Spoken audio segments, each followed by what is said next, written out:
బైబిల్లో జకరియా గ్రంథం 8వ అధ్యాయము, జకరియా గ్రంథం 8వ అధ్యాయం 13వ వాక్యం. యూదావారలారా, ఇశ్రాయేలు వారలారా, మీరు అన్ని జనులలో ఎలాగు శాపాస్పదమై ఉంటిరో అలాగే మీరు ఆశీర్వాదాస్పదమగునట్లు నేను మిమ్మల్ని రక్షిస్తాను, భయపడక ధైర్యము తెచ్చుకొనుడి. మీరు ఆశీర్వాదాస్పదమగునట్లు నేను మిమ్మల్ని రక్షిస్తాను, భయపడక ధైర్యం తెచ్చుకొనుడి.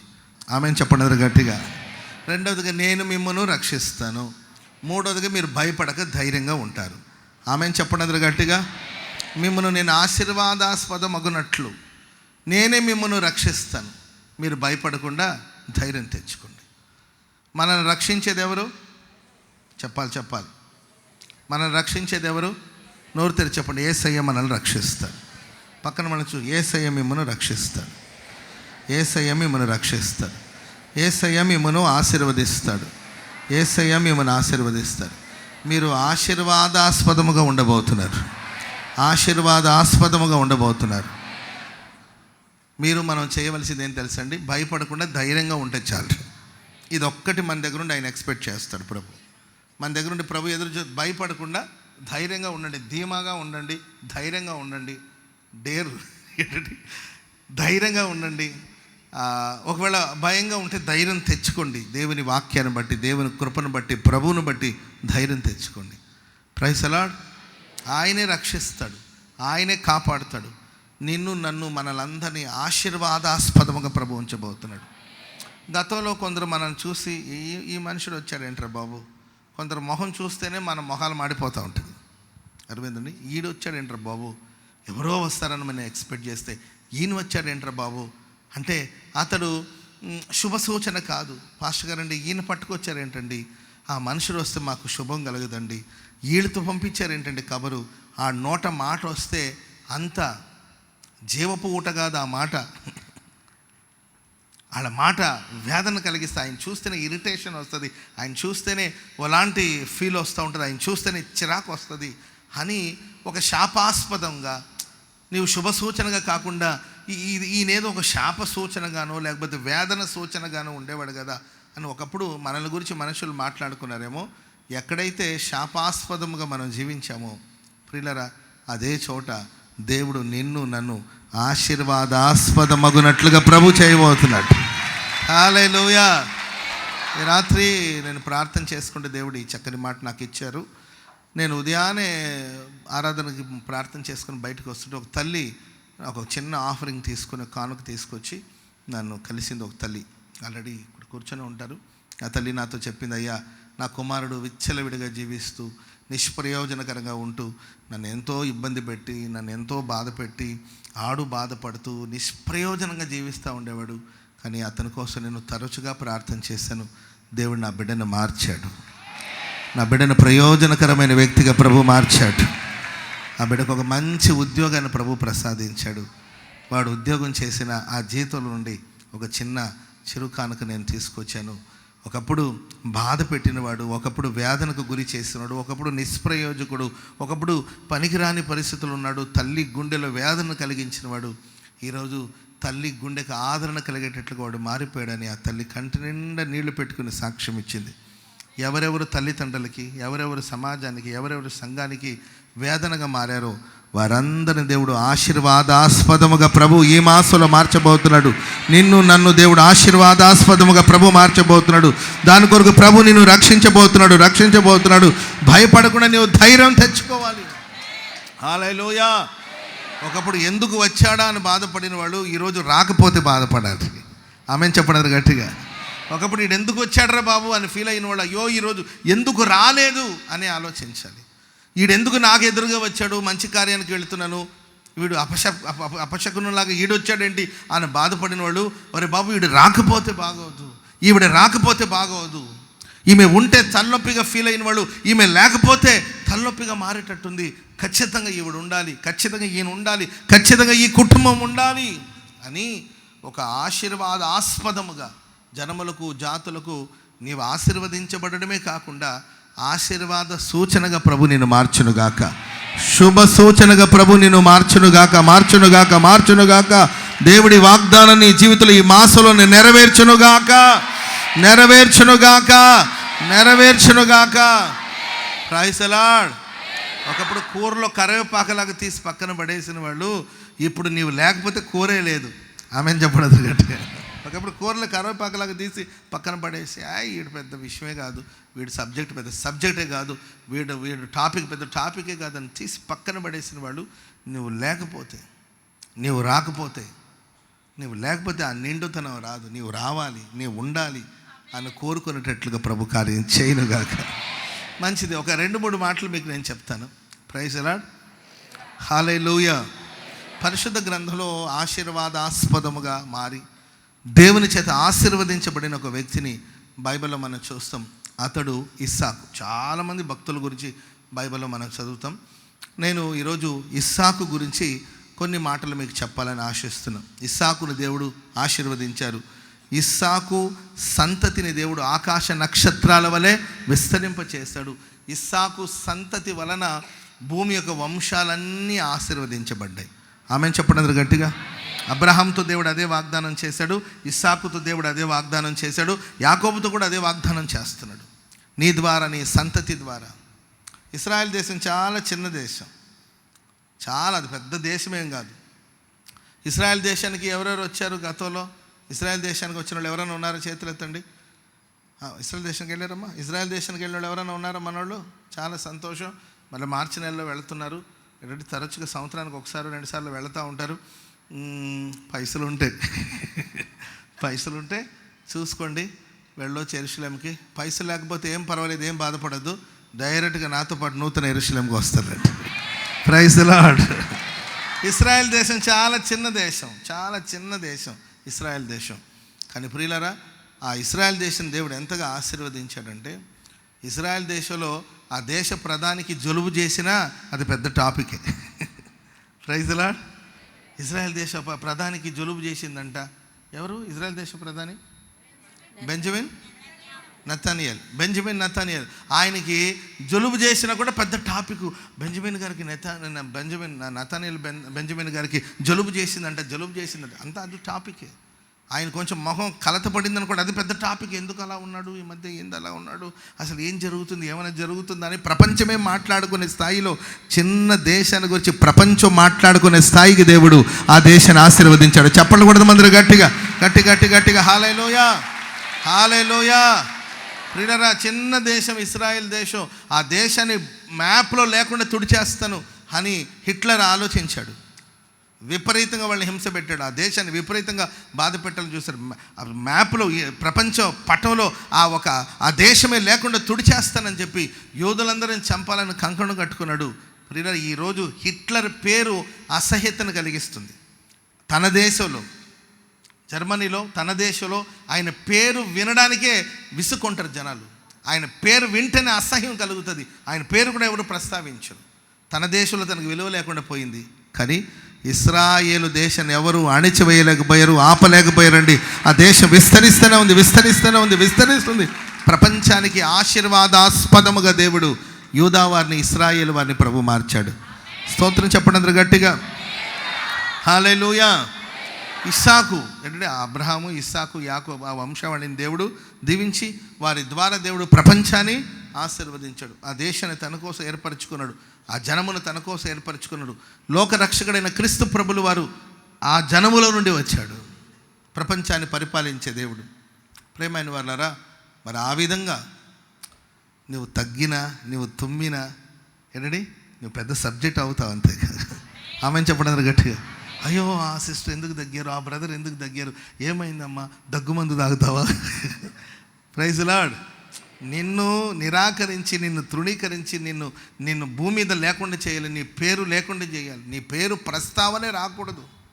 నీ చదువుకుంటున్న చోటు కావచ్చు, లేకపోతే నీవు జాబ్ చేస్తున్న చోటు కావచ్చు, నీ డెవలప్మెంట్ చూసి కడుపు మంటతో కొంతమంది నీ పేరు వినబడకుండా, నీ పేరు ప్రస్తావించకుండా ఒకవేళ ప్రవర్తిస్తున్నారేమో. నువ్వు చదువుకుంటున్న చోట నీ పేరు ప్రతి ఫ్లెక్సీలో రాసేటట్లుగా ప్రభు చేయబోతున్నాడు. నీ ఫోటో ఫ్లెక్సీలో పడాలి. ఆమెను చెప్పండి అందరూ గట్టిగా. మీ రిలేటివ్స్ మధ్యలో, మీ ఫ్యామిలీ మధ్యలో మిమ్మల్ని తీసి పక్కన పడేసారేమో. ప్రియులారా, బంధువులందరి మధ్యలో ఒక ముఖ్యమైన పాత్రగా, ఘనత నిమిత్తమైన పాత్రగా ప్రభు మిమ్మల్ని మార్చబోతున్నాడు. మీ బిజినెస్ పబ్లిక్లోకి రాకూడదని దాని మీద ఏదో బురద జల్లి ఆ బిజినెస్ బయటికి రాకుండా ఒకళ్ళు ట్రై చేస్తున్నారేమో. ప్రియులారా, ఆ వీధిలో 100,000 వ్యాపారాలు ఉన్నా నీ వ్యాపారానికి ఉన్న ప్రత్యేకతను దేవుడు నీకు అనుగ్రహించబోతున్నాడు. హల్లెలూయా. సో ఇలా మీరు విశ్వసిస్తూ వెళ్ళండి. ప్రభు మీ జీవితంలో ఘనమైన కార్యాలు చేయబోతున్నాడు. ఇస్సాకును దేవుడు ఆశీర్వాదాస్పదముగా ప్రభు మార్చాడు. ఎలా దేవుడు ఇస్సాకును రక్షిస్తూ వచ్చాడు, ఇస్సాకును ఎలా దేవుడు అలా గొప్పవాడుగా చేస్తూ వచ్చాడు. బైబిల్ ఏమనంటే, ఇస్సాకు ఆ దేశమందు ఉన్నవాడై విత్తన వేయగా ఆ సంవత్సరం నూరంతలుగా ఫలము పొందెను. యెహోవా అతని ఆశీర్వదించెను గనుక ఆ మనుషుడు గొప్పవాడయ్యాడు. అతడు మిక్కిలి గొప్పవాడగు వరకు క్రమక్రమంగా అభివృద్ధి పొందుచూ వచ్చాడు. మీరు గొప్పవాళ్ళు కాదు, మిక్కిలి గొప్పవాళ్ళుగా ప్రభు మిమ్మల్ని మార్చబోతున్నాడు. మిక్కిలి గొప్పవాళ్ళుగా ప్రభు మార్చబోతున్నాడు. పక్కన వాళ్ళని చూసి చెప్పండి, మిక్కిలి గొప్పవాడుగా నిన్ను చేయబోతున్నాడు. ఆడోళ్ళు ఎలా చెప్పుకోవాలి ఈ పదాన్ని? ఆడోళ్ళు ఈ పదాన్ని ఎలా చెప్పుకోవచ్చు? మిక్కిలి గొప్పవాడంటే అది పురుషులకి, లేడీస్కి ఎలా? మిక్కిలి గొప్పదానిగా అట్లా చెప్పాలి మీరు. Praise the Lord. గొప్పవాడు అంటే మళ్ళీ మీరు మగాళ్ళు అయిపోతే ఎట్లా? తేడా వస్తుంది. సో కాబట్టి వాళ్ళు గొప్పవాళ్ళు, మీరు ఏమని చెప్పుకోవాలి? మిక్కిలి గొప్పదానిగా ప్రభు నేను మార్చబోతున్నాను. చెప్పండి, నీవు గొప్పదానివే కాదు, మిక్కిలి గొప్పదానిగా దేవుడు నిన్ను మార్చబోతున్నాడు. గొప్పదానిగా చేయబోతున్నాడు. గొప్పవాడుగా ప్రభు మార్చబోతున్నాడు. గొప్పవాడుగా క్రమక్రమంగా వృద్ధి పొందబోతున్నావు. ఈరోజు ఈ 1వ తారీఖు దేవుడు విత్తన వేశాడండి. ఇక క్రమక్రమంగా నీవు గొప్పవాడిగా ప్రభు, మిక్కిలి గొప్పవాడిగా ప్రభు మార్చబోతున్నాడు. హల్లెలూయా, హల్లెలూయా. చూడండి, మొదటి మాట ఆదికాండం 26వ అధ్యాయం. ఆదికాండం 26వ అధ్యాయం 2వ వాక్యాన్ని చదవండి. అక్కడ యెహోవా అతనికి ప్రత్యక్షమై, నీవు ఐగుప్తులోనికి వెళ్ళక నేను నీతో చెప్పు దేశమందు నివసించుము, ఈ దేశమందు పరవాసివై ఉండుము, నేను నీకు తోడే ఉండి నిన్ను ఆశీర్వదిస్తాను. నీవు అక్కడ యెహోవా అతనికి ప్రత్యక్షమయ్యాడు. Praise the Lord. దేశమంతా కరువు. తలల పైకి ఎత్తి వినండి. దేశమంతా, ప్రపంచమంతా కరువు. కరువులో అందరూ ఎక్కడ ఆహారం ఉంటుందో అక్కడ వెతుక్కుని వెళ్తారు. ఒక గది నిండా ఆక్సిజన్ లేదు, మొత్తం తలుపులన్నీ మూసేశారు, ఆక్సిజన్ లేదండి. అప్పుడు కొంచెం మనకి ఇబ్బందిగా ఫీల్ అయినప్పుడు మనం వెంటనే ఏదో కిటికీ తెరుచుకునో, లేకపోతే ఎటు గాలి వస్తుందో అటువైపు మనం వెళ్తాం. అంతే కదండి. Praise the Lord. ఊరంతా ఫుడ్ లేదు, ఊరంతా భోజనం లేదు. ఆ టైంలో ఎటువైపు ఆహారం ఉందో అటు వెతుక్కొని వెళ్తారు. అంతా కరువు, ఆ ప్రదేశం అంతా కరువు, కూరలో చిక్కుకొని అల్లాడిపోతున్నప్పుడు ఇస్సాకు కూడా ఐగుప్తు దేశానికి వెళదామని అనుకున్నాడు. ఇస్సాకు కూడా వెళదాం, ఎందుకంటే ఐగుప్తులో ఆహారం ఉంది, ఐగుప్తులో ధాన్యం ఉంది. గతంలో వాళ్ళ నాన్న కరువు వచ్చినప్పుడు ఐగుప్తు దేశానికి వెళ్ళాడు కనుక నేను కూడా మా నాన్న బాటలోనే వెళదామని చెప్పి అటు వెళ్ళాను అనుకుంటే ఆ ప్రదేశమందు దేవుడు ఇస్సాకుకు ప్రత్యక్షమయ్యాడు. ఒక దూతను పంపి ఆపలేదండి, సాక్షాత్ దేవుడే వచ్చి ఆపాడు. ఆమె చెప్పండి గట్టిగా. ఐగుప్తుకు వెళ్ళకుండా దేవుడు ఇస్సాకుని ఆపడమే కాకుండా తనను సంరక్షించి, ఐగుప్తుకు వెళ్ళొద్దు. గతంలో మీ నాన్న ఐగుప్తుకు వెళ్ళినప్పుడే హాగర్ పరిచయం అయింది. గతంలో ఐగుప్తుకు వెళ్ళేటప్పుడే హాగర్ అనే స్త్రీ వచ్చింది. ఆ వచ్చినవాడు అలాగే ఉందా? అబ్రహాంకు ఒక బిడ్డను కరింది. ఇష్మాయేల్ అనే ఒక సంతతి ప్రపంచంలోనికి వచ్చింది. అడవి గాడిద లాంటి వాడు, శపించబడిన సంతానం వచ్చింది. కుటుంబం పాడైపోయింది, కుటుంబం గందరగోళం అయిపోయింది. కనుక నీవు ఐగుప్తు దేశానికి వెళ్ళొద్దు, ఈ దేశమందు నీవు పరవాసిగా ఉండు, ఇక్కడ నేను నిన్ను ఆశీర్వదిస్తాను. స్తోత్రం చెప్పడానికి గట్టిగా. ఐగుప్తులోనికి వెళ్ళకుండా దేవుడు తన రక్షణను, ఐగుప్తుకు వెళ్ళకుండా ఎవరినో పంపించి అడ్డగించడం కాదు, సాక్షాత్తు దేవుడే దిగి వచ్చి దేవుడే ప్రత్యక్షమై ఇస్సాకు ఐగుప్తుకు వెళ్ళకుండా ప్రభు ఆపాడు. నీ ద్వారా పొరపాటు జరగకుండా, నీ ద్వారా నష్టం జరగకుండా, నీవు పడిపోకుండా, నీవు త్రొట్టిల్లిపోకుండా, నీవు ఏదో ఒక ఆలోచన తీసుకుని అయ్యో తెలియక ఇలా చేశాను పాస్టర్ గారండి, తెలియక ఇలా మాట్లాడేశానండి, తెలియక ఇలా జరిగిపోయిందండి, అజ్ఞానంగా ఇలా ప్రవర్తించానని అంటూ ఉంటారు. అలాంటి అజ్ఞానపు పనులు నీ ద్వారా జరగకుండా సాక్షాత్తు దేవుడే వచ్చి అడ్డగించి అజ్ఞానం నీలోనికి రాకుండా ప్రభు కాపాడబోతున్నాడు. ప్రభు కాపాడబోతున్నాడు. దేవుడు నిన్ను కాపాడబోతున్నాడు. దేవుడు తన సంరక్షణ అనుగ్రహించబోతున్నాడు. నీ ద్వారా ఇక మీదట ఏ తప్పితాలు జరగవు. ఆమెను చెప్పడం గట్టిగా. యవనస్తులు తప్పక త్రొట్టిల్తారు అంటారు. అర్థండి, ఇక మీద నీవు త్రొట్టిల్లకుండా ఆయన నీ పాదములను ఆయన బండ మీద స్థిరపరచబోతున్నాడు. హల్లెలూయా. ఇక మీదట ఎప్పుడు అది రిపీట్ అవ్వకుండా. చాలామంది అంటే తెలియక చేశానన్నా, తెలియక మాట్లాడానన్నా, తెలియకుండా వెళ్ళానన్నా, తెలియకుండా ఇలా ప్రవర్తించాను, ఏం చేయాలో అర్థం కాదు. సరే, గతంలో తెలియకుండా ఏదో పొరపాటు జరుగుతూ ఇక మీదట నీ నోట కాని మాట దేవుడు రానివ్వడు. ఒక్క కాని మాట మాట్లాడితేనే కనాన్లోకి వెళ్ళలేదు మోషే. మాట ఊరికే దొర్లిపోతూ ఉంటుంది. మాట ఊరికే జారిపోతూ ఉంటుంది. Praise the Lord. కన్నీళ్ళు విడవకుండా నీ కన్నులను, మరణం నుండి నీ ప్రాణాన్ని, కన్నీళ్ళు విడవకుండా నీ కన్నులను, జారిపోకుండా నీ పాదములను తప్పించేవాడు ఆయన. చెప్పండి కూడా గట్టిగా. ఆమేన్. మరణం నుండి నీ ప్రాణాన్ని దేవుడు తప్పిస్తాడు. మరణానికి పోనివ్వడు. నేను చత్తా అన్నా కూడా దేవుడు దావునివుడు తీసుకొస్తాడు. నువ్వు కాలువలో మునిగి నేను చత్తానన్నా కూడా ఆ కాలువ ఎండిపోయేటట్టు చేస్తాడు దేవుడు. Praise the Lord. నేను ఉరి పోసుకుంటా అంటే మరి ట్రై చేశారు కానీ నేను మిమ్మల్ని మోటివేషన్ కోసం చెప్తున్నాను. ఉరి వేసుకుంటానని మెడకు తాడేసుకున్నా కూడా నీవు తాడేసుకుని కానీ తాడు తగ్గని తెగిపోతుంది. Praise the Lord. అటని ట్రై చేస్తారేమో మీరు. అంటే మీరుగా చావాలనుకున్నా కూడా దేవుడు చావనివ్వడు. మీరుగా మీ ప్రాణాలను పోగొట్టుకోవాలని దేవుడు నీ మరణం నుండి నీ ప్రాణాన్ని ప్రభు తప్పిస్తాడు. హల్లెలూయా.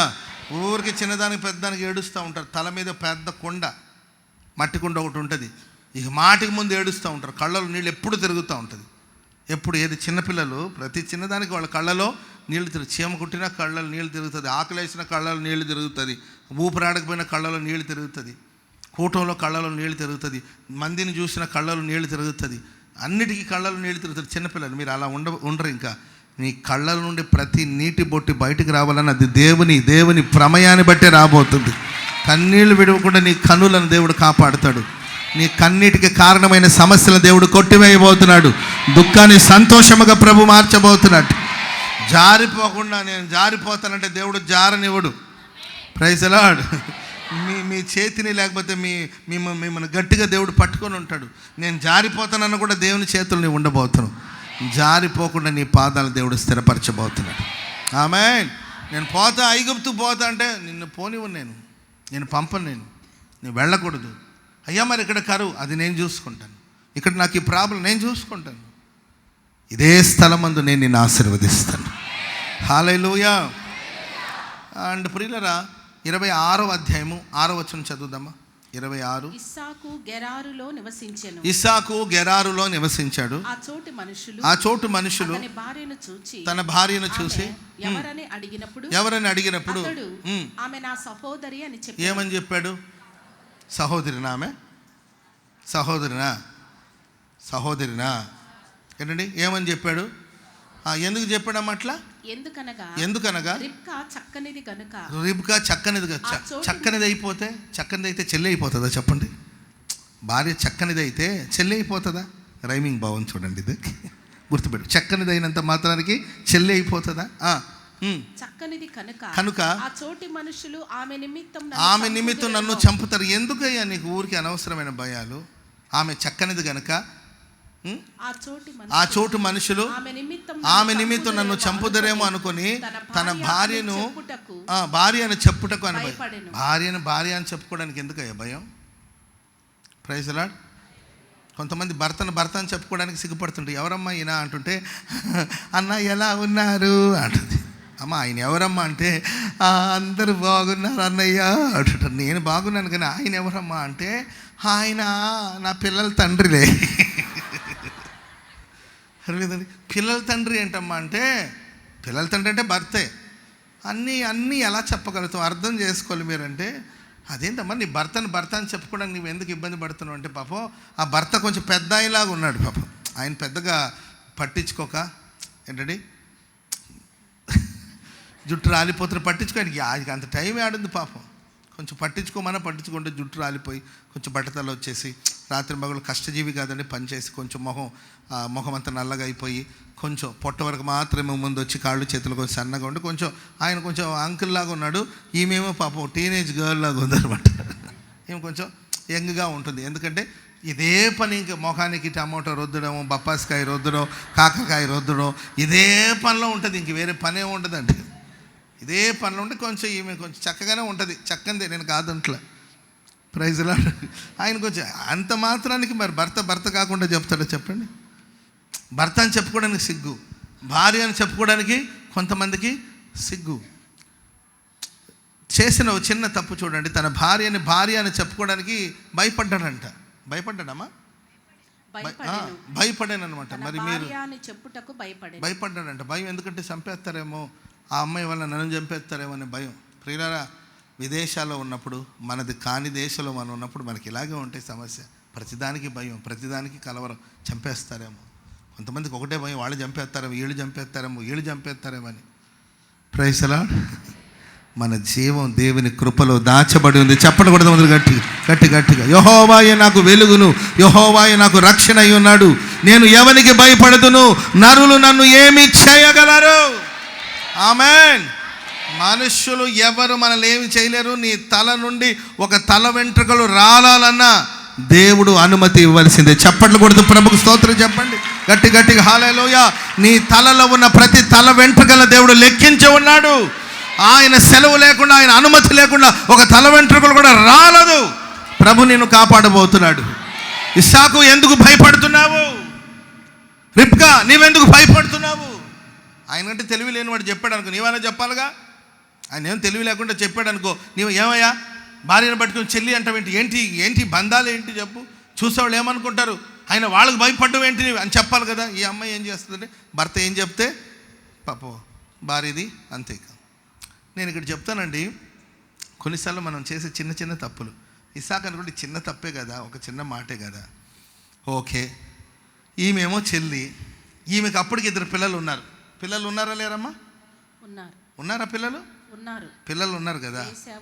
ఎవరు పిల్లలు? ఏశావు, యాకోబు. ఈమె చెల్లి, ఈ పిల్లలు ఎవరు ఇప్పుడు? నాకు అర్థం కాని విషయం ఏంటంటే, ఆమెను చెల్లి అనేసావు, పెళ్ళి అయ్యి 20 సంవత్సరాల తర్వాత పిల్లలు పుట్టారు అంటే, రిబ్కాకు అప్పుడు ఏజ్ ఎంత ఉంటుందో ఒకసారి మీరు ఆలోచించండి. వివాహం అయ్యి 20 years తర్వాత పిల్లలు పుట్టారు ఆమెకి. పిల్లలు కూడా ఒకడు సాధువు అయి గుడారంలో ఉన్నాడు, ఇంకొకడు అరణ్యంలో తిరుగుతున్నాడు. మరీ చంటి బిడ్డలేం కాదు, వాళ్ళు బేబీ సిట్లు ఏం కాదు. ఆల్రెడీ వాళ్ళు కొంత ఎదిగిన పిల్లలు. వీళ్ళని ఏమని పరిచయం చేస్తుంటాడు ఆ రాజుకు కానీ, ఆ దేశపు వాసులు కానీ ఏమని పరిచయం చేస్తుంటాడు? సరే, ఈమె చెల్లి, వీళ్ళెవరంటే చెల్లెలి పిల్ల అంటే చెల్లికి పెళ్లి కాలేదని చెప్పుంటాడు. మరి ఈ పిల్లలు ఎవరంటే మా బంధువుల పిల్లలో, లేకపోతే మా దగ్గర పనిచేసేవాళ్ళ పిల్లలు అనేది చెప్పుకొని ఉండాలన్నమాట. అప్పుడు వాళ్ళు ఇస్సాకుని ఏమని పిలవాలి?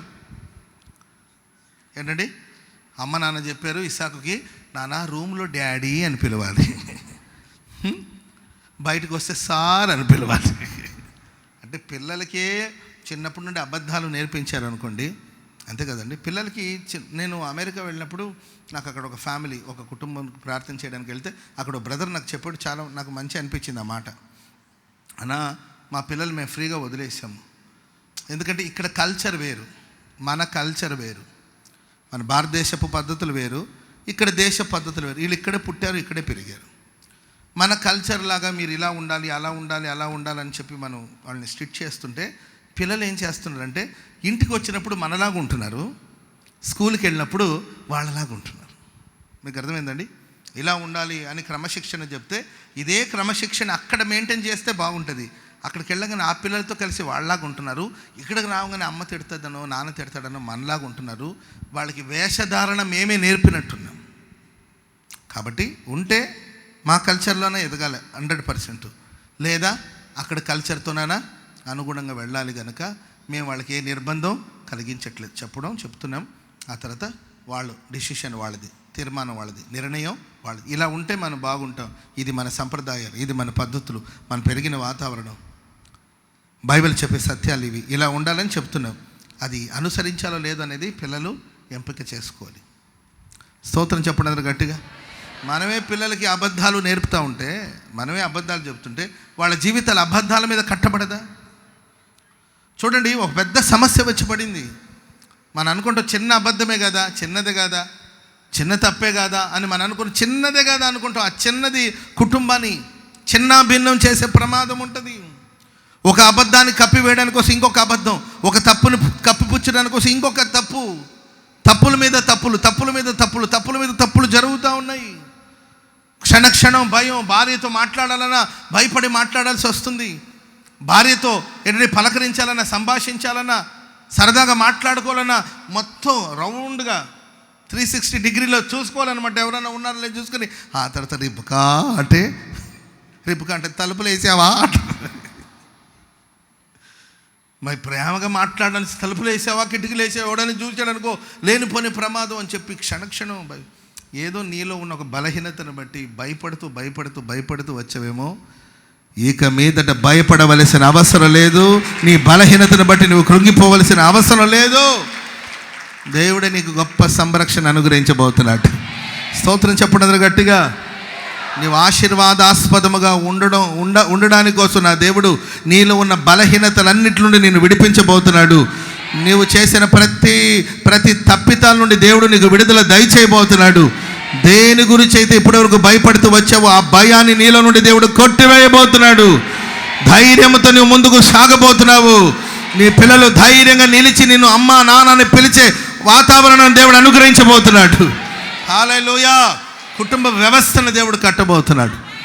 దానికోసం ప్రభు ఏం చేశారంటే, చదవండి మా చదవండి. అతడు అక్కడ చాలా దినములు ఉండిన తర్వాత ఫిలిస్తీన్ల రాజైన అబీమెలెకు కిటికీలో నుండి చూచినప్పుడు ఇస్సాకు తన భార్య అయిన రిబ్కాతో సరసమాడుట కనబడెను. అప్పుడు అబీమెలెకు ఇస్సాకును పిలిపించి, ఇదిగో ఆమె నీ భార్య, ఆమె నా సహోదరి, నీ భార్య అని, నీ భార్య కదా, ఆమె సహోదరుని ఎలా నీవు చెప్పితివి అడుగగా ఇస్సాకు ఆమెను బట్టి నేను చనిపోదునేమో అని అనుకుంటున్నాను ఆయనతో చెప్పాను. అందుకు అబీమెలెకు, నీవు మాకు చేసిన ఈ పని ఏమిటి? ఈ జనులలో ఎవడైనా ఆమెతో నిర్భయముగా శయనించవచ్చుని, అప్పుడు నీవు మా మీదికి పాతకము తెచ్చిపెట్టి వాడవు కదా అనేను.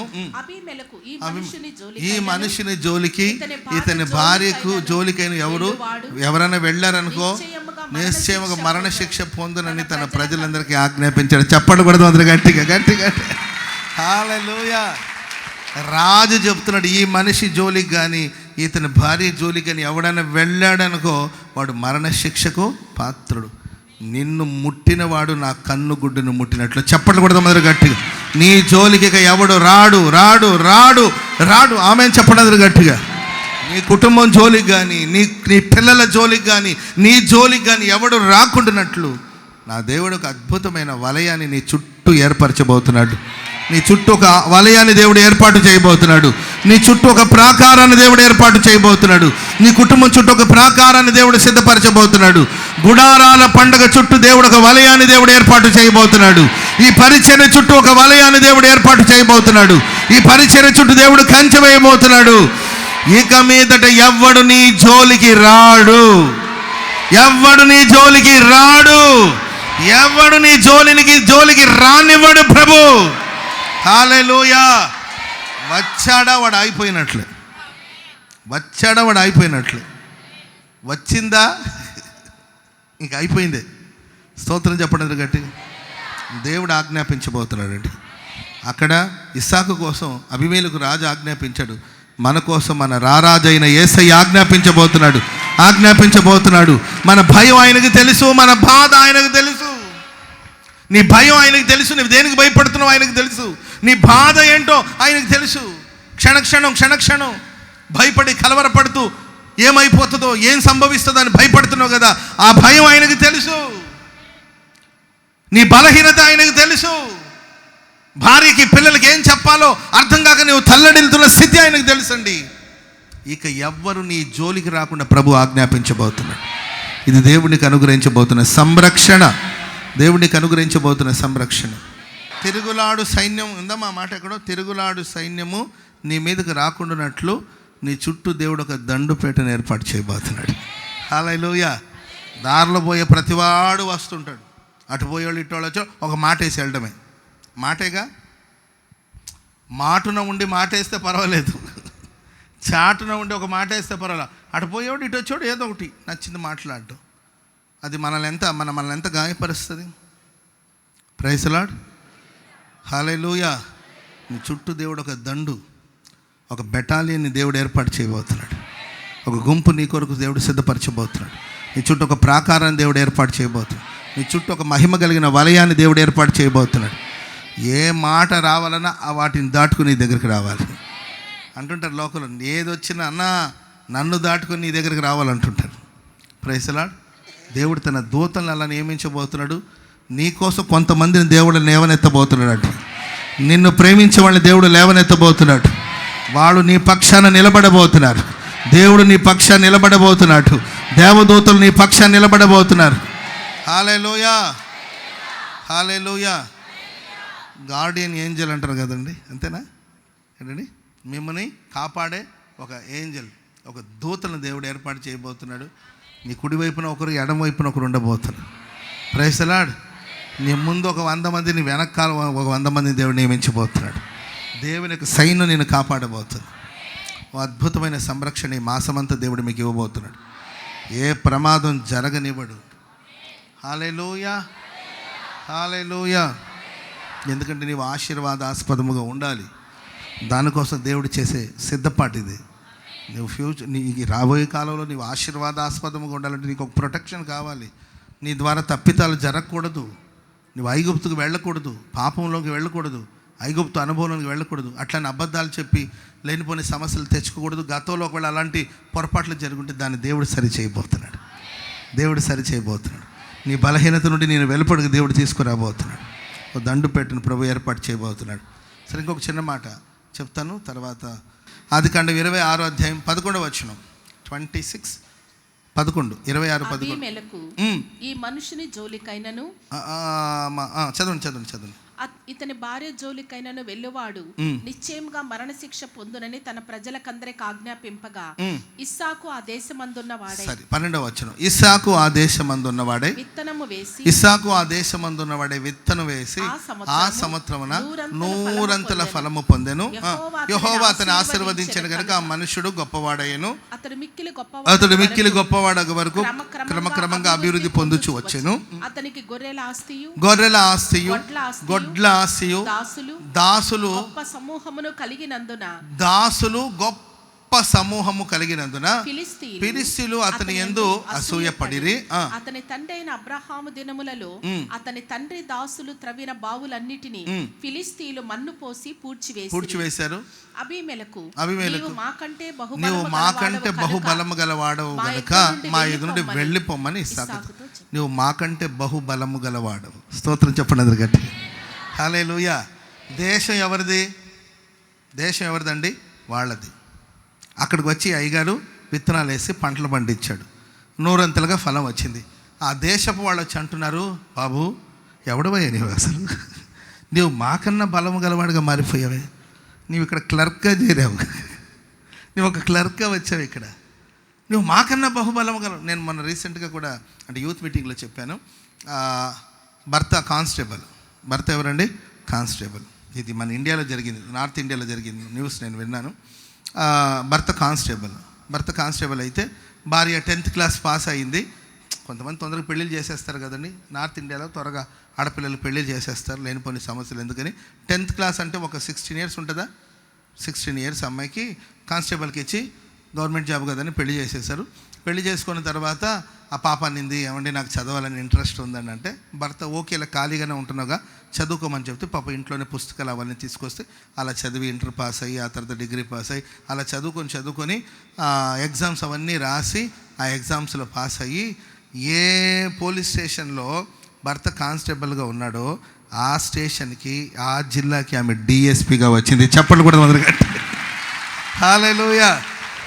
భర్త ఫీలింగ్ ఎలా ఉండొచ్చు ఆలోచించండి. ఆయన ఆ స్టేషన్లో ఆయన కానిస్టేబుల్, అక్కడ డిఎస్పీగా ఆమె వచ్చింది. ఆ భర్త ఇది ఎలా ఉంటుంది చెప్పండి? సంతోషించుంటాడా, బాధపడి ఉంటాడా?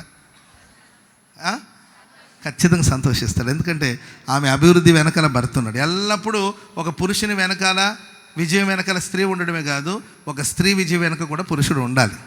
Praise the Lord. హల్లెలూయా. అది ఫ్యామిలీ కాబట్టి, కుటుంబం కాబట్టి నా భార్య కదని ఆయన హ్యాపీగా ఫీల్ అయి ఉంటాడు. Praise the Lord. కానీ ఇక్కడ ఎక్కడి నుండో వచ్చాడు, మన ఊరు కాదు, మన భాష కాదు, ఎక్కడి నుండో వచ్చాడు. వీడు మనకన్నా బలం గలవాడుగా మారిపోతున్నాడని ఆ దేశపు రాజు పిలిచి, బాబు మా అందరికంటే నువ్వు బలం గలవాడుగా మారిపోతున్నావు కనుక దయచేసి వెళ్ళిపో, ఈ ఊర్లో మేమే గొప్పగా ఉండాలి, మేమే ఘనంగా బ్రతకాలి, నువ్వు మాకన్నా ఘనంగా మారిపోతున్నావని అసూయపడేంత స్థాయికి నువ్వెక్కడ ఉద్యోగం చేస్తున్నావు, చిన్న పోస్టులో వెళ్ళావేమో, పెద్ద స్థాయికి దేవుడు నేను నడిపించబోతున్నాడు.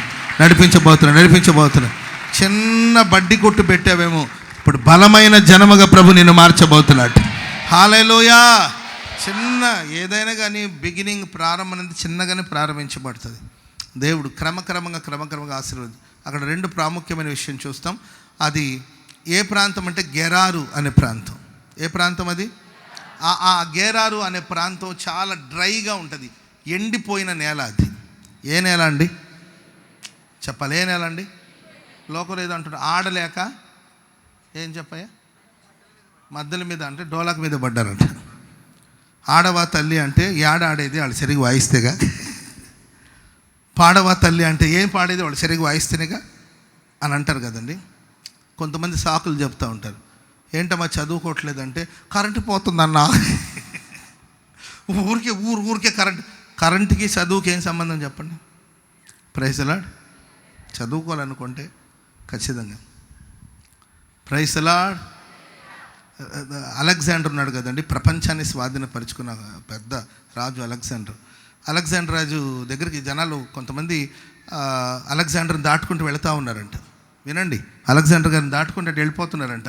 అదేంది, వీళ్ళు నన్ను చూడడానికి కాదు వచ్చింది, నేను కదా రాజుని, నన్ను కదా కలవాలి, నన్ను కలవకుండా పోతున్నారు ఏంటని ఎక్కడికి వెళ్తున్నారు వీళ్ళంటే, ఈ దేశంలో ఒక జ్ఞాని ఉన్నాడు. Praise the Lord. ఒక గొప్ప జ్ఞాని ఉన్నాడు, ఆయన దగ్గరికి వెళ్తున్నాడంటే అప్పుడు ఈయన అన్నాడంట, జ్ఞానియా? నాకు తెలియని జ్ఞాని ఎక్కడి నుండి వచ్చాడు? అసలు నాకు తెలియాలి కదా, నాది కదా రాజ్యం, నాకు తెలియకుండా ఎట్లా జ్ఞాని వచ్చాడు ఈ దేశంలో అంటే, అయ్యా నీకు తెలియాలని ఏముంది, జ్ఞాని ఒకడు, ఆయన రమ్మని చెప్పు, ఆయన ఒకసారి చూడాలని రమ్మని చెప్పన్నాడంట. రమ్మని చెప్పమంటే ఇప్పుడు ఈయన వెళ్ళి ఆయనకి చెప్పాడంట, సార్ అలెగ్జాండర్ గారు నేను రమ్మంటున్నారు, జ్ఞాని రమ్మని చెప్పంటే ఆయన అన్నాడంట, ఎందుకు రమ్మంటున్నంటే నిన్ను చూడాలంట. ఆయన నిన్ను చూడాలనుకునేది ఆయన నేనా?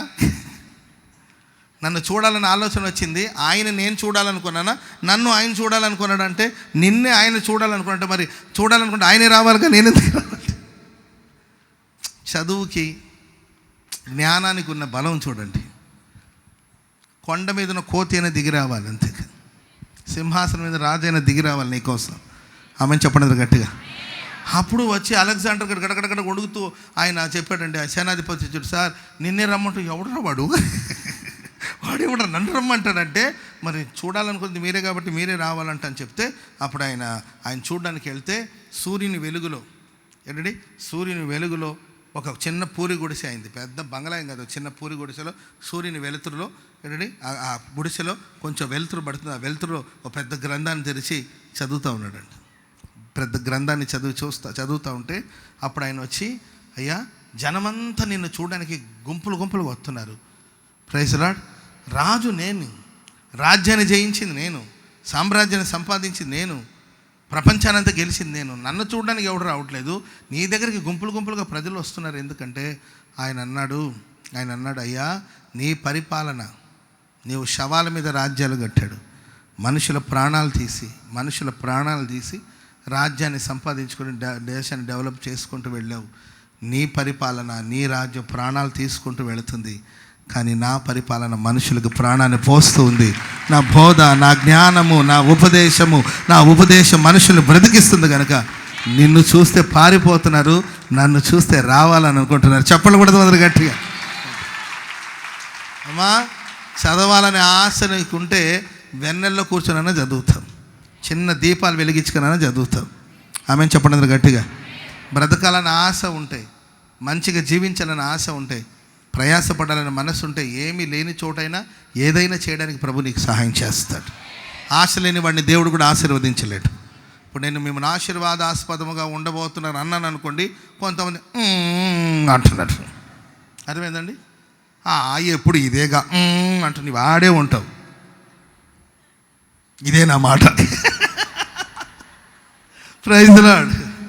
విశ్వసించాలి. ఎస్, దైవజన నోట మాట వచ్చింది.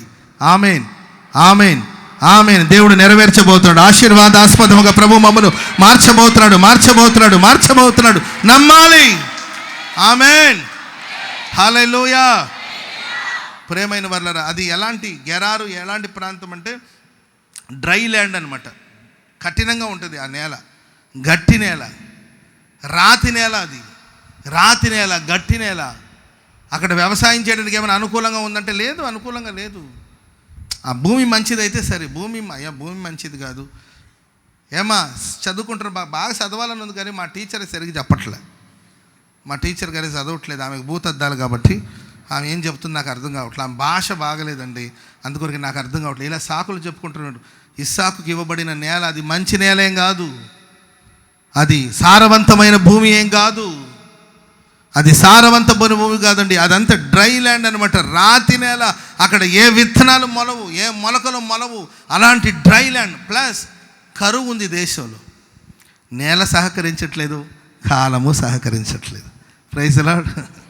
కాలం సహకరించాలండి. పిల్లలు ఎర్లీ మార్నింగ్ లేచి చదువుకుంటారు. ఎందుకు చెప్పండి? చిన్నపిల్లలు ఉదయాన్నే లేచి చదువుకుంటారు. ఎందుకు చెప్పండి? 4కో 5కో లేచి చదవమంటారు. అవునా? ఉందా పద్ధతులు ఏమన్నా ఉన్నాయా? నాకు డౌటే మరి. అంటే కొంతమంది స్టూడెంట్స్ కూడా అవునా అలా కూడా చదవచ్చు అన్నట్లు చూస్తున్నారు కొంతమంది.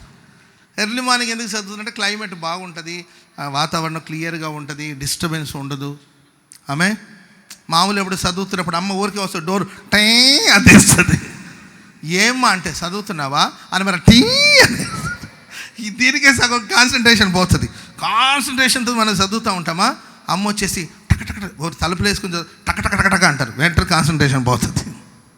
అర్థమైందండి? అదే ఎర్లీ మార్నింగ్ అనుకో, గ్లారీ సౌండ్ వినబడుతుంటుంది, బైక్ హారన్ సౌండ్ వినబడుతూ ఉంటుంది, కాన్సన్ట్రేషన్ ఉండదు కనుక ఎర్లీ మార్నింగ్ అందరు నిద్రపోతున్నారు. కాబట్టి పిల్లలు వేసి చదువుకున్నారు అనుకోండి, అప్పుడు వాళ్ళు చదివింది దృష్టి పెట్టి చదవచ్చు. అంతేనా? Praise the Lord. అంతేనా? ఇంకేమైనా ఉందా? అంతే అని నేను అనుకుంటున్నా. Praise the Lord. కాలం కూడా కలిసి రావాలి, వాతావరణం కలిసి రావాలి. కానీ ఇస్సాకుకి కాలం కలిసి రాలేదండి, కరువు కాలం. అది ఏ కాలం అండి? సార్ మీరు నన్ను కొంతమంది మీరు సేవ చేస్తారంటే ఏముంది అన్నయ్య, మీ సేవకు అంత సహకారం ఉంటుంది. మీకు తబలా కొట్టడానికి 10 మంది కూర్చోమన్నా కూర్చుంటారు, కీబోర్డు 4 కూర్చోమన్నా కూర్చుంటారు. మనం కూర్చోబెట్టడానికి ప్లేస్ ఇవ్వాలి కానండి. మీకు కీబోర్డు వాయించేవాళ్ళు ఉన్నారు, మీకు తబలా వాయించేవాళ్ళు ఉన్నారు, మీకు ప్యాడ్ వాయించేవాళ్ళు ఉన్నారు, మీరు రెఫరెన్స్ చెప్పకముందే చదివే సిస్టర్స్ ఉన్నారు. Praise the lord. మీకేంటయ్యా మంచినీళ్ళు ఇచ్చేదానికి ఒకరు ఉన్నారు అని ఏదో చెప్తూ ఉంటారు కొంతమంది. మీకు అంతా మీరు సేవ చేయడానికి. ప్రియులారా, ఈ స్థితికి రావడానికి ఒక్కసారి మేము రాలా.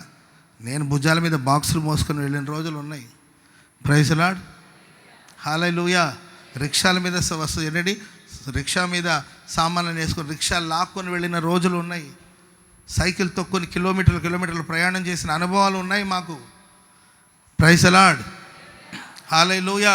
సాకులు, కొంతమంది చెప్పే సాకులు, మీకైతే అంత అనుకూలంగా ఉంది, వాళ్ళకేంటన్నా పెద్ద కాలేజీలో జాయిన్ చేశారు అక్కడ. Praise the Lord. సంవత్సరానికి 1,00,000 రూపాయలంట నర్సరీ పిల్లలకి. నర్సరీ లేకపోతే ఎల్కేజీ యూకేజీకే సంవత్సరానికి 1,00,000 రూపాయలంట. లక్షలు పెట్టి చదివించారు కాబట్టి వాళ్ళు ఆ స్థితికి వెళ్ళారు అంటుంటారు. ప్రియులారా, నేల మంచిది కాదు. Praise the lord.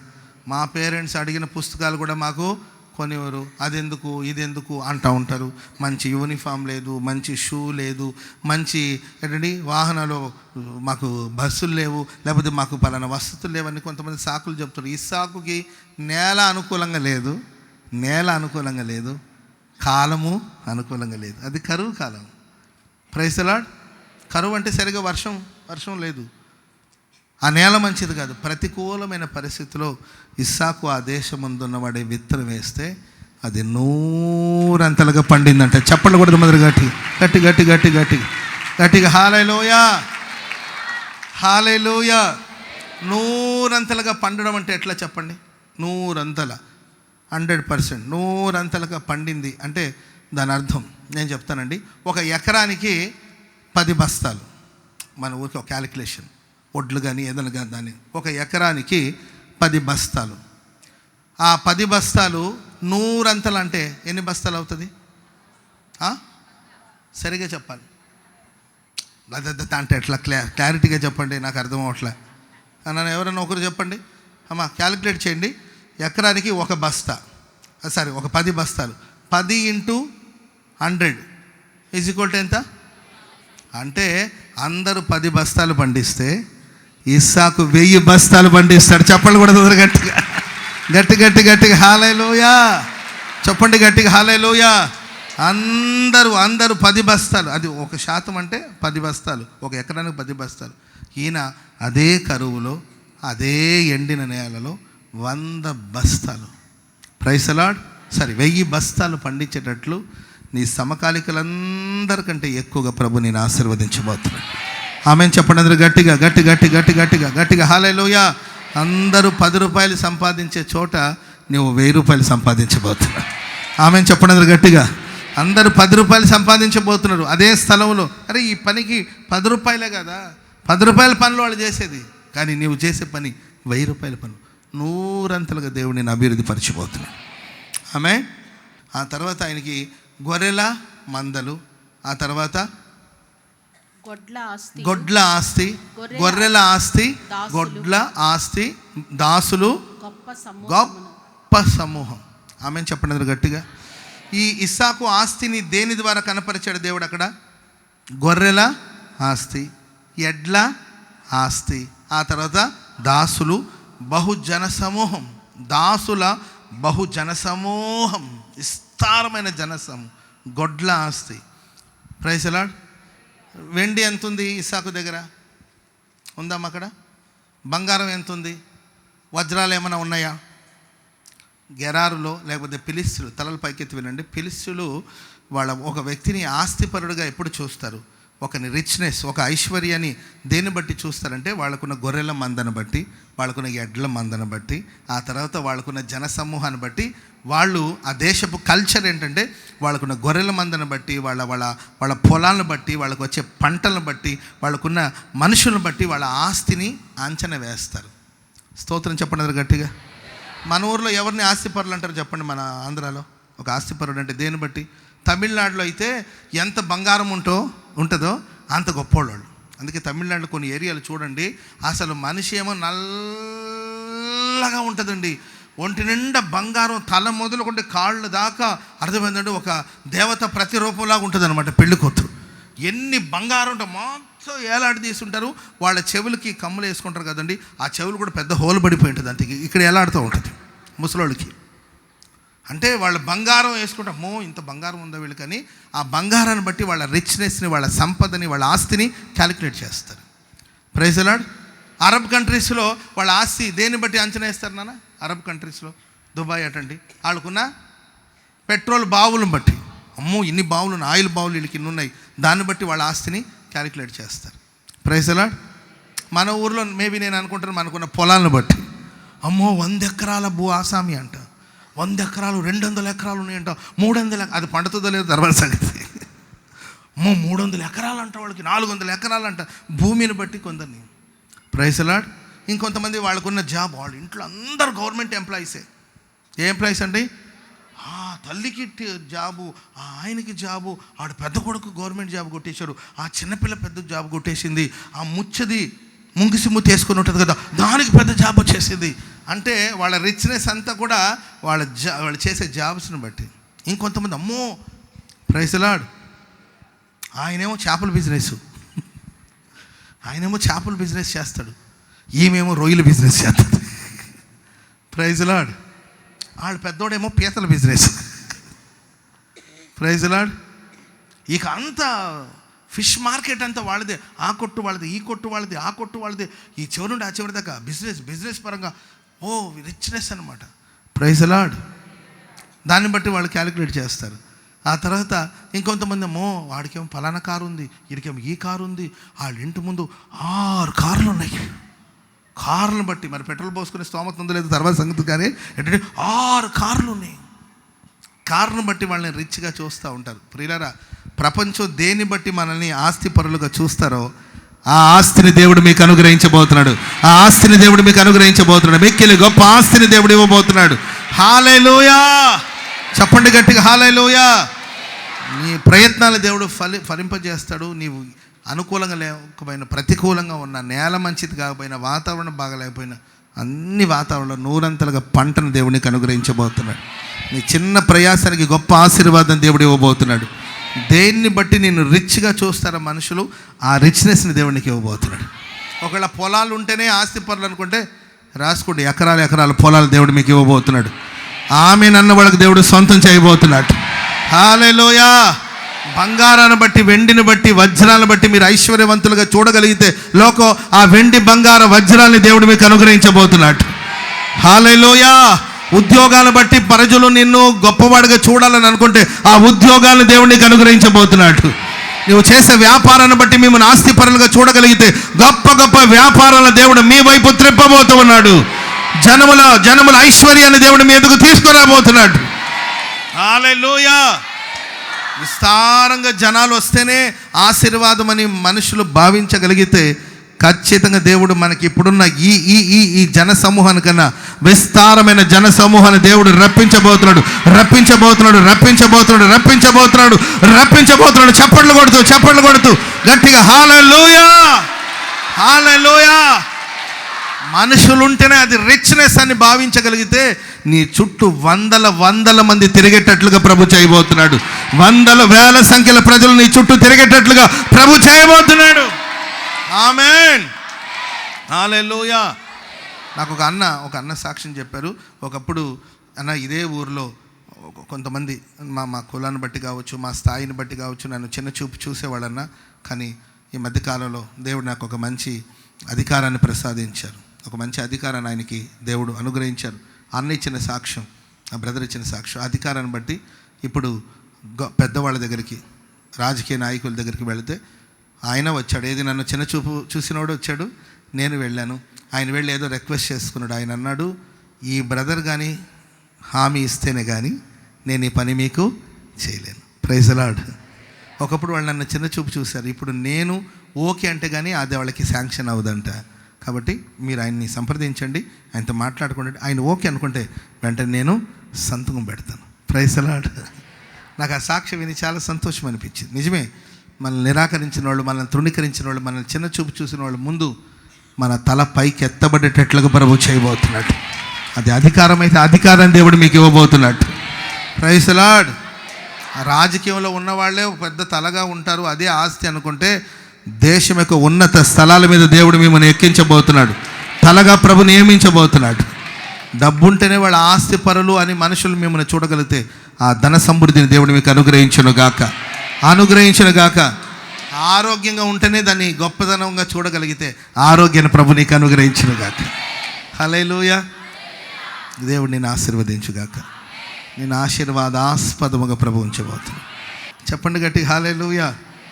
26వ అధ్యాయం 16వ వచనం, 3వ మాట. అబీమెలెకు నీవు మాకంటే బహుబలము గలవాడవు కనుక, నువ్వు నాకంటే బహుబలము గలవాడు కనుక మా యొద్ద నుండి వెళ్ళిపోమని ఇస్సాకుతో చెప్పగా, ఇస్సాకు అక్కడి నుండి వెళ్ళి గెరారు లోయలో గుడారమును వేసుకుని అక్కడ నివసించెను. అప్పుడు తన తండ్రి అయిన అబ్రహాము దినములో త్రవ్విన నీళ్ల బావులు ఇస్సాకు తిరిగి తవ్వించెను. ఎలాగనగా అబ్రహాము మృతి పొందిన తర్వాత ఫిలిష్తీయులు వాటిని పూడ్చివేశారు. అతడు తన తండ్రి వాటికి పెట్టిన పేళ్ల చొప్పున తిరిగి వాటికి పేళ్లు పెట్టెను. మరియు ఇస్సాకు దాసులు ఆ లోయలో త్రవ్వగా జలలు గల నీళ్ల బావి దొరికెను. అప్పుడు గెరారు కాపరులు ఇస్సాకు కాపరులతో జగడమాడి ఈ నీరు మాదే అని చెప్పిరి కనుక వారు తనతో కలహించినందున అతడు ఆ బావికి ఏసేకు అని పేరు పెట్టాడు. వారు మరి యొక్క బావి త్రవ్వినప్పుడు దాని కొరకును జగడమాడిరి కనుక దానికి సిత్నా అని పేరు పెట్టెను. అతడు అక్కడ నుండి వెళ్ళి మరి యొక్క బావి త్రవ్వించెను. దాని విషయమై వారు జగడమాడలేదు కనుక యెహోవా మనకు ఎడమ కలుగజేసి ఉన్నాడు కనుక దేశమందు అభివృద్ధి పొందుదుమనుకొని దానికి రెహోబోతు అని పేరు పెట్టెను. స్తోత్రం చెప్పండి అందరూ గట్టిగా. వాళ్ళ నాన్న త్రవ్విన బావి. ఎవరు త్రవ్విన బావి అండి? వాళ్ళ నాన్న ఎవరు? అబ్రహాము త్రవ్విన బావి. ప్రియులారా, బావి దేనికి సూచన అంటే హృదయానికి సూచన. బావి దేనికి సూచన అండి? హృదయానికి సూచన. బావి అవి త్రవ్వినప్పుడు ఆ బావిలో నుండి నీళ్లు ఎలాగైతే బయటకు వస్తుందో హృదయం విశ్వాసం కోసం తెరవబడాలి. ప్రభు అంటాడు, నా మీద విశ్వాసం ఉంచిన వాని కడుపులో నుండి జీవజల నదులు పారుతాయి.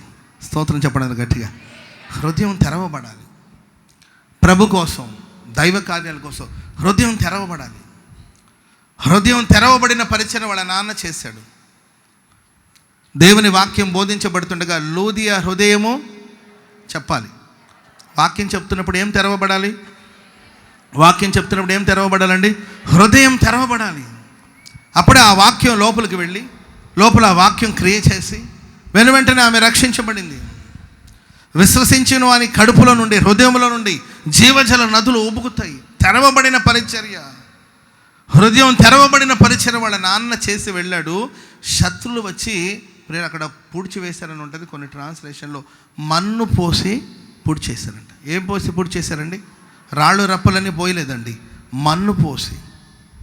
మనం తెరవబడిన సేవ చేస్తుంటే సైతాన్ గడు వచ్చేసి మట్టి పోసేస్తాడు. హృదయం తెరవబడకూడదు.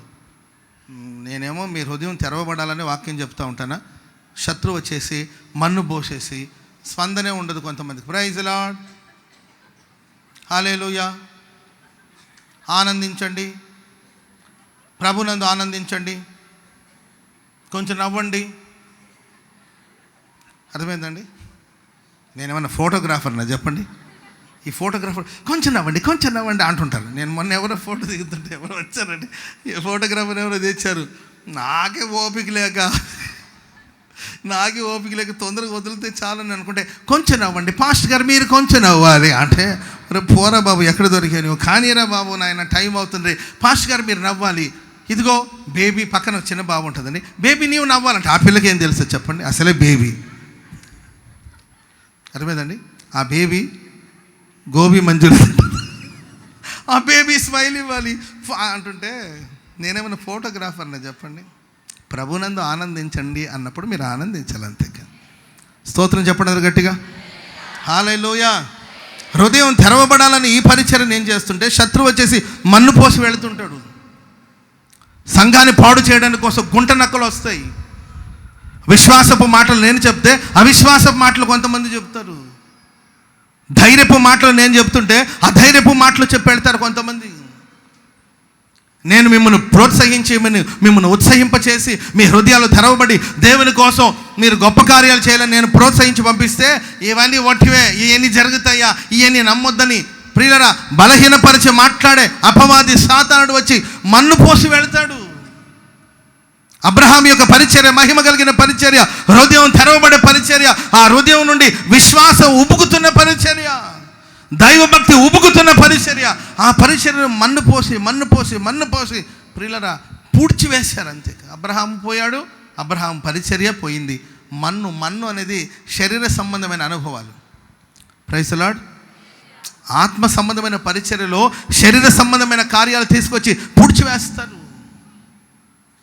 మట్టి ఆలోచనలు, మట్టి మనుషులు, మట్టి తలంపులు, భూ సంబంధమైన తలంపులు, భూ సంబంధమైన ఆలోచనలు, భూ సంబంధంగా లోకులు ఆలోచించినట్లుగా ఆలోచిస్తారు, మనుషులు ఆలోచించినట్లుగా ఆలోచిస్తారు. మన జీవితాల ప్రియ భూ తలంపులు, భూ సంబంధమైన తలంపులు కాదండి, పర సంబంధమైన తలంపులు. నేను అంటాను, భూమి మీద బ్రతకాలన్నా ఆత్మీయ అంతరిక్షంలోకి వెళ్ళాలన్నా నీ తీర్మానం నీ ఆలోచన బట్టే ఉంటుంది. ఆమె చెప్పడం గట్టిగా. నీవు ఎక్కడ ఉండాలన్నా అక్కడ ఉండాలన్నా. Praise the Lord.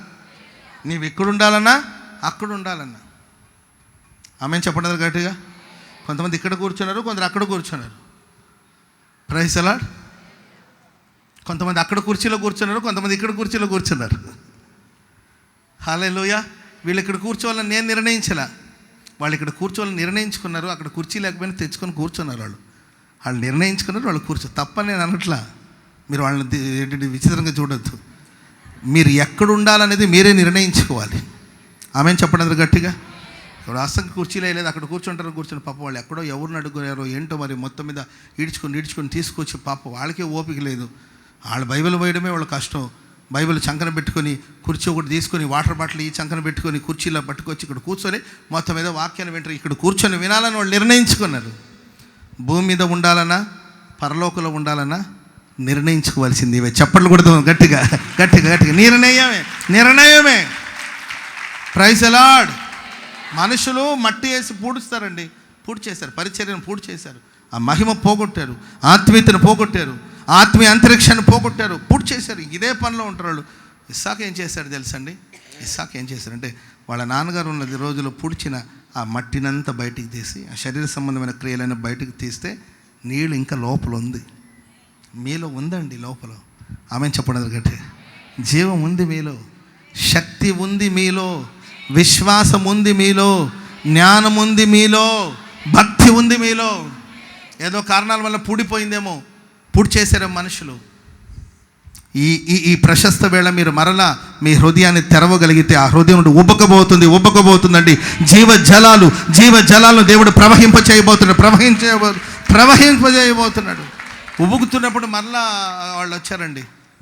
వాళ్ళు వచ్చేసి ఈ నీరు మాది, నీది ఎట్ట అవుతుందిరా? నీరు ఎక్కడిది? ఊటది.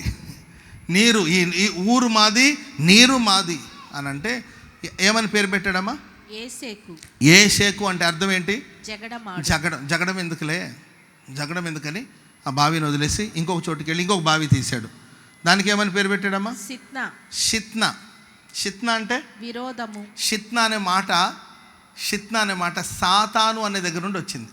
ఎక్కడి నుండి వచ్చిందండి? షిత్న అనే మాట సాతానుడు, శాటన్. ఏంటండి? సాతానుడు, సైతానుడు ఏమని అనుకోండి, అపవాది, సాతానుడు. షిత్న అనే పదం దాంట్లో నుండి, సాతాన్ అనే పదం నుండి వచ్చిందట. ముందు ఒక చిన్న గొడవ కాబట్టి సరిలో వదిలేసని వెళ్ళిపోయాడు.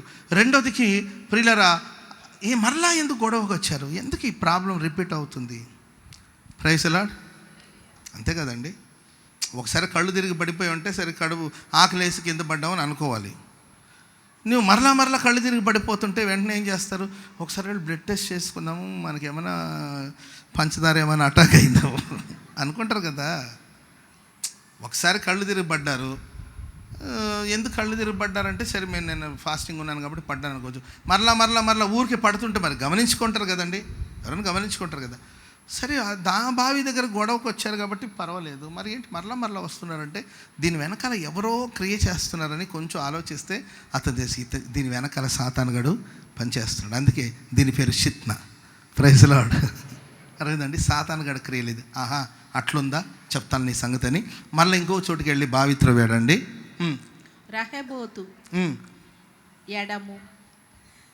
కంప్లీట్ చదవండి. మూడో బావి తీసాడు కదా, అది చదవండి. ఇప్పుడు యెహోవా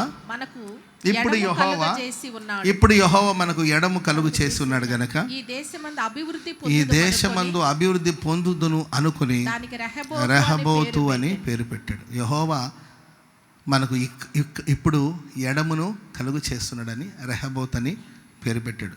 ప్రియమైన వాళ్ళరా, ఇంకా శత్రువు అక్కడికి రాలేదు. నేను విశ్వసిస్తున్నానండి, ఈ ఫిబ్రవరి మాసం ఏ శత్రుని జోలికి రాకుండా ప్రభు నేను నడిపించబోతున్నాడు. నిన్న మొన్నటి వరకు శత్రు ప్రతి విషయంలో వచ్చి అడుగడుగున కాళ్ళు కడ్డుపడతా ఉన్నాడేమో. మనం వెళ్ళాలనుకునే గమ్యాన్ని చేరుకున్నట్లు అడుగడుగున అడ్డుపడుతూ వచ్చాడేమో. ఇక రెహబోతు నీ అభివృద్ధికి ఇక ఎవ్వడు అడ్డు రాడండి. హల్లెలూయా. మనం అభివృద్ధి పోతుంటే మరి సాతాను గాడు మనల్ని అభివృద్ధి పొందనివ్వడు. అడుగడుగున అడ్డుపడుతూనే ఉంటాడు. ఇక యెహోవా దేవుడే ఎడము కలుగు చేయబోతుంది. నీ శత్రుల్ని నేను విశ్వసిస్తున్నానండి. నిన్ను బాధించిన వాళ్ళు, నిన్ను నొప్పించిన వాళ్ళు, నిన్ను కష్టపెట్టిన వాళ్ళని ఎప్పుడైనా చూడాలని అనుకోవద్దు. ఒకళ్ళు నీవు చూడాలని అనుకున్నా కూడా వాళ్ళు నీకు కనబడరండి. హల్లెలూయా. నా వ్యక్తిగత జీవితంలో నేను చాలా చూశాను ఇలాంటిది. ఇబ్బంది పెట్టిన వాళ్ళు, హింసించిన వాళ్ళు, బాధించిన వాళ్ళు, కష్టపెట్టిన వాళ్ళు. ఈరోజు నేను ఎక్కడున్నారు వాళ్ళు, ఫలానా వాళ్ళు ఉన్నారు కదా, వాళ్ళు ఎక్కడున్నారని వెతుకుతున్నా కూడా వాళ్ళ అడ్రస్ దొరకట్లేదండి. ఏమైపోయారో కూడా తెలియట్లా. మేబీ కరోనాలో ఏమైనా పోయారేమో మనకు తెలీదు. Praise the Lord. నీ శత్రువుని వెతికినా ఇక నీకు కనబడరు. అప్పుడు ఇస్సాకు అంటాడు, దేవుడు ఎడమును కలుగు చేశాడు. రెహబోతు ఇక శత్రులు మన జోలికి రారు. ఇక దేవుడు మనకు తోడుగుండు. ఇంకా ఈ దేశంలో అత్యధికంగా అభివృద్ధి పొందబోతున్నాం. ఇంకా కొన్ని ట్రాన్స్లేషన్లు ఏమని ఉంటుందంటే ఈ ప్రాంతాల్లో మనం ఫలించబోతున్నాం. ఒక ఫలభరితమైన జీవితాన్ని దేవుడిని అనుగ్రహించబోతున్నాడు. ఒక ఫలభరితమైన జీవితాన్ని దేవునికి అనుగ్రహించబోతున్నాడు. హల్లెలూయా. యెహోవా ఎడమ కలుగు చేశాడు. దేవుడు నీ జీవితంలో ప్రవేశించబోతున్నాడు. దేవుని వాక్యం యెహోవా, లేకపోతే దేవుడు అంటే వాక్యం, వాక్యం అంటే దేవుడు. నీ జీవితంలో వాక్యం నిన్ను నడిపించబోతుంది. వాక్యం నీ జీవితంలో ప్రవేశించబోతుంది. ఆ వాక్యము శత్రువులందరినీ చెదరగొట్టబోతుంది. హల్లెలూయా. రాత్రి కూడా ఒక చిన్న మాట చెప్పాను, నేను ముగించేస్తానండి. ఒక పక్షి ఒక చెట్టు మీద కూర్చున్నదంట. ఒక పక్షి ఒక చెట్టు మీద కూర్చున్నది. ఆ కొమ్మ విరిగిపోయింది. విరిగిపోయిన కొమ్మ మీద కూర్చుంటే ఏమవుతారు చెప్పండి? మీకు అంత ఇంట్రెస్ట్గా ఉంటే ఒక విరిగిపోయిన కొమ్మ మీద కూర్చొని వచ్చే వారం మీరు సాక్షులు మీ అనుభవాలు చెప్పండి. విరిగిపోయిన కొమ్మ మీద కూర్చుంటే ఎవరో గబ్బకంచు ఒరే ఒరే ఒరే ఒరే ఒరే ఒరే ఒరే ఒరే ఒరే ఒరే ఆ విరిగిపోయిన కొమ్మ మీద కూర్చొని వెంటనే పడతావని ఆ పక్షితో అంటే, ఆ పక్షి అనిందంట, నేను కొమ్మను నమ్ముకోలేదు, కొమ్మను నేను నమ్ముకోలేదు. Praise the Lord. హల్లెలూయా. నేను కొమ్మను నమ్ముకోలేదు, నా రెక్కల్ని నమ్ముకున్నాను. ఎవరు నమ్ముకునేదంటండి? కొమ్మ విరిగిపోయినా ఆ కొమ్మ విరిగిపోయి కింద పడుతున్నప్పుడు దేవుడు నాకు 2 రెక్కలు ఇచ్చాడు. ఆ రెక్కలతో ఎగిరి పైకి వెళ్ళిపోతాడు. స్తోత్రం చెప్పండి గట్టిగా. మన మనుషుల్ని నమ్ముకోలేదండి, మన దేవుడిని నమ్ముకున్నాం. చెప్పండి కూడా తొందరగా గట్టిగా. కొమ్మలు విరిగిపోవచ్చు, మనుషులు దూరం అయిపోవచ్చు, మనుషులు కష్టపెట్టవచ్చు, మనుషులు కన్నీటికి మనల్ని అప్పగించవచ్చు, మనుషులు దూరం అయిపోవచ్చు. నీవు నేను నమ్మింది, మనం ఆరాధిస్తున్న దేవుణ్ణి, ఆయన ఎడము కలుగు చేయబోతున్నాడు. ఆయన శత్రువుల్ని తరమబోతున్నాడు. శత్రువుల్ని దేవుడు చెత్తగొట్టబోతున్నాడు. శత్రువుల ఆలోచనలు తారుమారు చేయబోతున్నాడు. హల్లెలూయా.